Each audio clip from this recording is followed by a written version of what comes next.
All right, what is up, guys? My name is Rob Santos, and I am a videographer based in Rhode Island.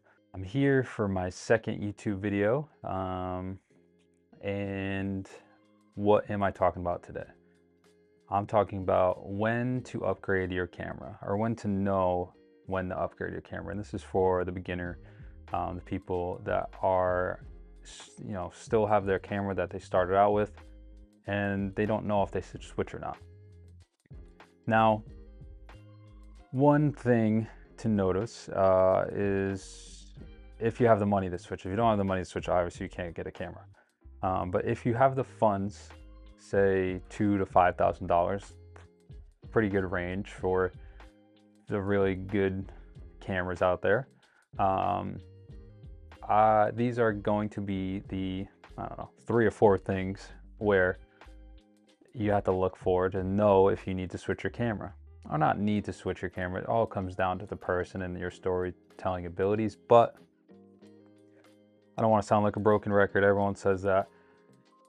It is a very good choice to switch cameras if you're thinking, or if you see other people making these high quality videos and your camera can't really keep up with it. Now, again, it's more so about the storytelling, but good visuals is a key factor in watching something, especially on social media. Everyone wants some quick, good looking content. I know it brings down the quality on Instagram and stuff, but those colors and all those extra things really do help you, get seen by the community. So I just switched from the A7 III to the A7S III, like a lot of people, and there's a huge reason for that.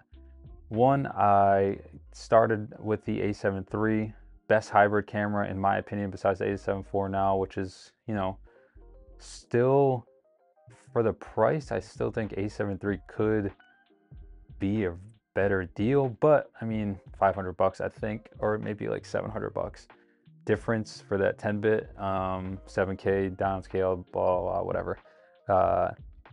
Either or is still a great hybrid camera, but I am going more towards into video, and the A7S is just a video centric camera. The low light capability of it was my #1 factor.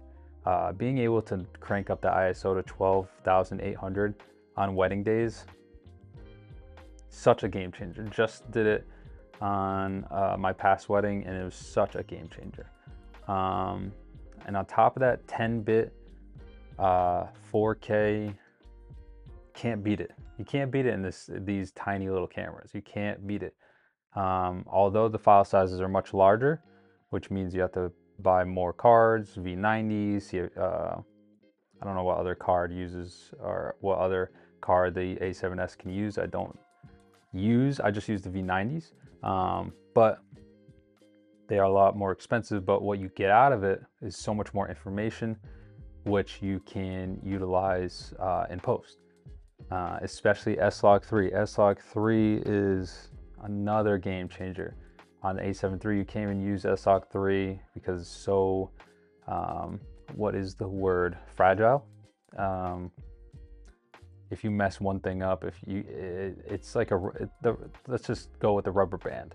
The rubber band is the color spectrum or whatever, and 8-bit, the rubber band can only go so much, but with 10-bit, you can spread that rubber band a lot further and really pull the colors out, and manipulate those colors.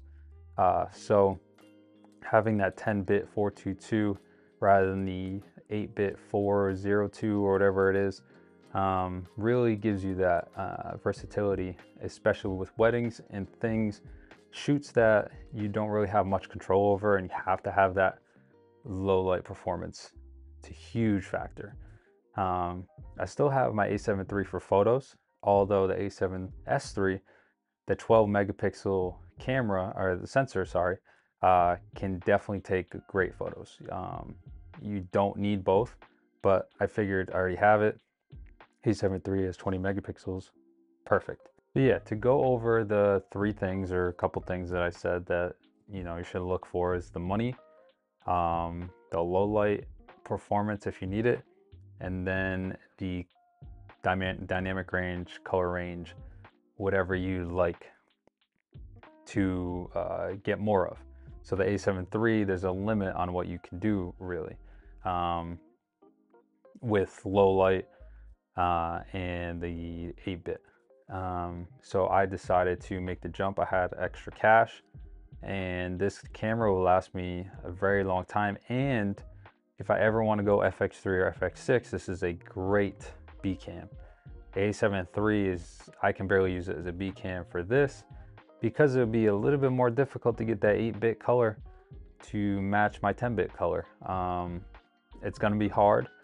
So I primarily am going to use it for photos, and then as a B cam whenever I need it, when it's kind of just a secondary cam just to drive the story forward, and it's not really, it's not for the cinematic or the way it looks. It's just more so getting a second angle. So saying like an interview or my documentary, I use it as my second angle.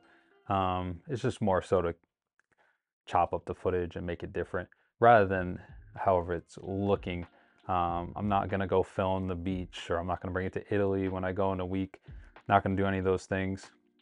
It's primarily just gonna be for flicks, and then my A7S is gonna be for video, and then vice versa if I need to.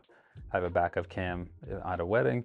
I have a wedding this weekend that's gonna be raining, and I might just use my A7 III outside because one, it has a protective skin on it, which will help with the water, and two, I don't really want to risk my A7S in pouring rain if it is raining, but it is a wedding, so I got to get it done, and I will, make it work. But those are the couple things that I suggest looking at for switching cameras. And then also, if yours isn't being reliable or anything like that, upgrading is also obviously going to be an option. I'm shooting on the A7S III, and I moved from the A7 III, and I love it. I did want to go for the FX3, but I'll be waiting until I'm 87, or what is it, 82 years old? 87 years, whatever that meme is. But yeah, I'll be waiting a long time to get that, and I didn't want to wait, so I found someone local, bought it brand new pretty much for cash, and haven't looked back since. But yeah, those are the main things to look for when you're trying to upgrade your camera.